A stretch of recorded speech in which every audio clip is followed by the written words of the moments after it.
I'm going to bring you a topic regarding my parents again. I did already one topic on this. I grew up hearing the sentence, "you're stupid," quite often from my father. He was never satisfied with me. He always thought everything I did was wrong. Not everything, but most of the things he thought I was doing was wrong. Not because he wanted to tease me, but somehow his functioning was like that. To always find the mistakes in your life. So I started to put a lot of pressure on myself to please him all the time, all the time. And I was pretty young when he passed away. I was 27 when he passed away. I'm 50 now. And I started to recognize around my 30s that I will never, ever be able to overachieve him in terms of profession, in terms of financial stability, anything that is related to the materialistic world, I will not be able to overachieve him. But I had the idea, the concept was running, the program was running, that I have to do even more than he did. But it was very, very obvious for me throughout my journey that I will not be able to do that. And he was a very successful businessman. He was a top manager in one of the top companies. He had a beautiful career. And I remember it was a huge burden for me to see that I will never, ever be able to support my family in the way he supported us. But then a turning point came. I remember we went on a holiday with my family, with my wife and my son, and I couldn't sleep for 2 days. And I was just sitting there. I was just laying in my bed, thinking that this is such a huge burden that I will not be able to overachieve him. And suddenly, out of nowhere, an understanding came that I have already done much more, way much more, way much more than he ever did. Because initially, what is, well, how to put it? Initially, what counts, and I know this is a concept, is how much work you put into yourself.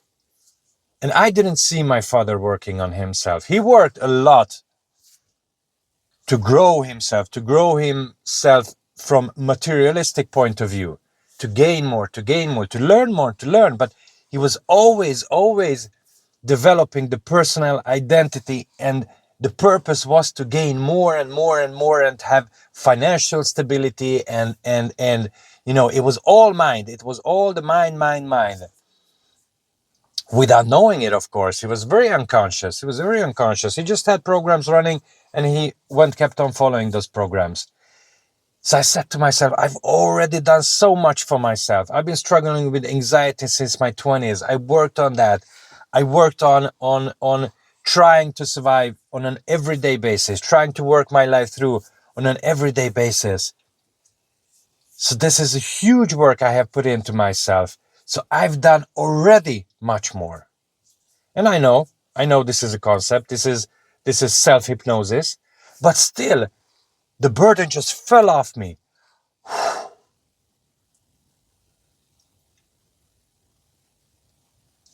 And after that, I remember I heard many teachers talk about this, that the best thing you can do for the world and for yourself is to work on yourself. Any work you put into the mind, anything you put into the outer world is kind of futile.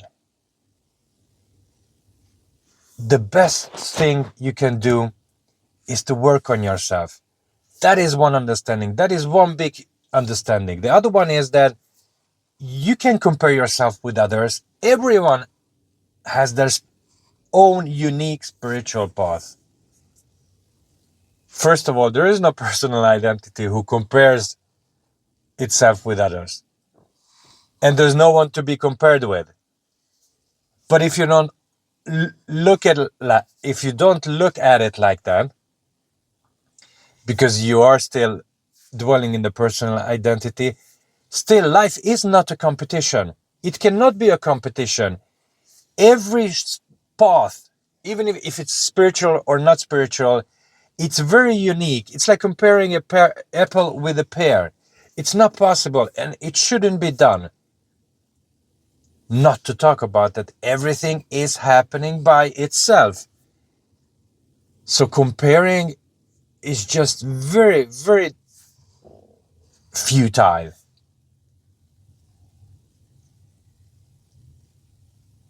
And I remember listening to one of the masters who said that it's better to live your life poorly than to live somebody else's life good. Because if you try to live somebody else's life in a perfect way, as he or she is doing, you're not making any progress. You're making progress if you work on yourself, if you work on your obstacles, if you work on your own mind patterns. So don't try to be somebody else. Just sink into what is, sink into your spiritual path. Lean into what life has offered you and work with that. Work with that. That's the best thing you can do in life. And that's good enough. That's good enough. Nothing has to be achieved here. Nothing, nothing, nothing, nothing. Just work your life in a way that you go from moment to moment, and whatever life is offering you, you lean into that and work according to that.